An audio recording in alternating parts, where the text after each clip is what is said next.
ఇదివరకు అది గవర్నర్ పరిధిలో ఆగి ఉండింది. ఇవాళ గవర్నర్ గారు దానికి పర్మిషన్ ఇచ్చినారు కాబట్టి చట్టరీత్యా తీసుకోవాల్సిన చర్యలను కూడా రాష్ట్ర ప్రభుత్వం తీసుకుంటుంది. గతంలో కేసీఆర్ మీద కూడా మేము కమిషన్లు వేసాం.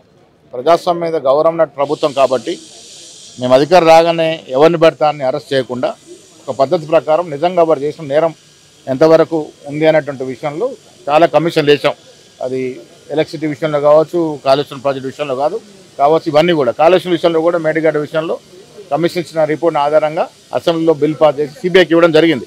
గతంలో కిషన్ రెడ్డి గారు నాకు అప్పచెప్తే 45 గంటలు చర్యలు తీసుకుంటారు మాట చెప్పినారు. కానీ ఇవాళ 3 మాసాలైనా కేసీఆర్ గారి కేసు సిబిఐకి పంపినా కేంద్ర ప్రభుత్వం ఉలుకు పరుకు లేదు.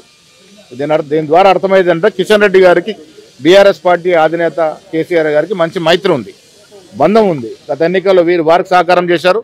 అదే మాదిరిగా మన జూబ్లీస్ ఎన్నికల్లో బలహీనమైన అభ్యర్థిని పెట్టి కేసీఆర్కి సహకారం చేసే ప్రయత్నం కిషన్ రెడ్డి గారు చేసినారు. సో ఇవన్నీ ధర్మిలా వారు లోపాయికార ఒప్పందంలో కాబట్టి జరగాల్సిన కార్యక్రమాలు సజావుగా జరగకుండా అడ్డుపడతా ఉన్నారు. ఏది ఏమైనా కేటీఆర్ విషయంలో గవర్నరు పర్మిషన్ ఇచ్చారు కాబట్టి చట్టం పరిధిలో చట్టం లోబడి ఏ చర్య తీసుకోవాలో ఆ చర్యలు ఉంటాయి. బండి సంజయ్ గారు మాట్లాడే ముందు అవగతం చేసుకోవాలా. నీ పక్కన కేంద్ర కేబినెట్ మంత్రికి కేసీఆర్కి ఉన్నటువంటి దోస్తాన్ని ఫస్ట్ తెలుసుకుంటే నువ్వు చాలా మంచిది. కక్ష సాధింపు చర్య అనేది ఉంటే మేము ప్రభుత్వంలో వచ్చిన మొదట్లోనే అరెస్ట్ చేసేది కదా కేసీఆర్ను, మన హరీష్ రావునో లేక కేటీఆర్ను.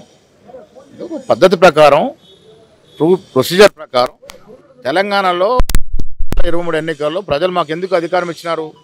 10 ఏళ్ళుగా యథేచ్ఛగా ప్రజాధనం దోపిడైంది కాబట్టి దాని మీద చర్యలు తీసుకుంటుంది కాంగ్రెస్ పార్టీ అని నమ్మకంతో ఇచ్చినారు. అదే నమ్మకంతో మేము రాగానే అన్నింటి మీద కమిషన్లు వేసినాం.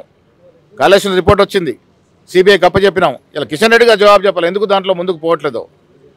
ఇవాళ రేవంత్ పాలన కేటీఆర్ పాలన మాట్లాడే ముందు బండి సంజయ్ గారు తెలుసుకోవాల్సింది మీ కేబినెట్ మంత్రి కిషన్ రెడ్డి గారికి కేసీఆర్కి ఉన్నట్టు బంధం, మైత్రి, ఫ్రెండ్షిప్ ఏందో ఫస్ట్ తెలుసుకోవాలి నువ్వు.